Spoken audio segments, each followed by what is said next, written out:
అంటే ఇప్పుడు ఇంటర్వెల్ తర్వాత ఎలా ఉంటుంది అనేది అయితే ఒక రేంజ్ లో ఉందన్న. ఇంటర్వెల్ ట్విస్ట్ అయితే మైండ్ పోయిందన్న. ఒక్కొక్క సీన్ చూస్తే ఒక్కొక్క షాట్ చూస్తే మైండ్ పోతుంది లోపల. అసలు ప్రభాస్ ని ఇట్లా ఇన్ని రోజులు అవుతుంది ఇట్లా చూడకుండా. నాగాశ్విన్కి దండం పెట్టాలన్న. ఫస్ట్ విజువల్స్ అయితే మన హాలీవుడ్ మూవీస్ అయితే ఎలా ఉన్నాయో ఆ రేంజ్ లో ఉన్నాయి. ఇది ఒక హాలీవుడ్ కి బ్రేక్ అయ్యే సినిమా. ప్రతి తెలుగు ఫిలిం హాలీవుడ్ కి వెళ్తలేదు అంటున్నారు కానీ ఈ మూవీ పక్క హాలీవుడ్ కి వెళ్ళి హాలీవుడ్ రేంజ్ లో ఉంది మూవీ విజువల్స్ అయితే. కమల్ హాసన్ క్యారెక్టర్ అయితే యస్కిన్ ఇది బాగా చాలా వండర్ఫుల్ గా చూపించాడు. అండ్ అమితాబ్ బచ్చన్ క్యారెక్టర్ కూడా బాగుంది. అశ్వథమ క్యారెక్టర్. ఇంటర్వెల్ లో అయితే గూస్ బంప్స్ వచ్చినాయి.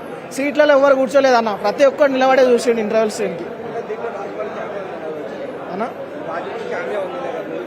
ఇంకా ఫస్ట్ హాఫ్ లో అయితే రాలేదు. మేబీ సెకండ్ హాఫ్ లో ఉండొచ్చు అని ఎక్స్పెక్ట్ చేస్తుంది. ఉన్నారన్న. అది స్పాయిలర్ చేస్తే వేరే ఫ్యాన్స్ కూడా అంత ఎనర్జీ రాదు. థియేటర్లో ఎక్స్పీరియన్స్ బాగుంటుంది.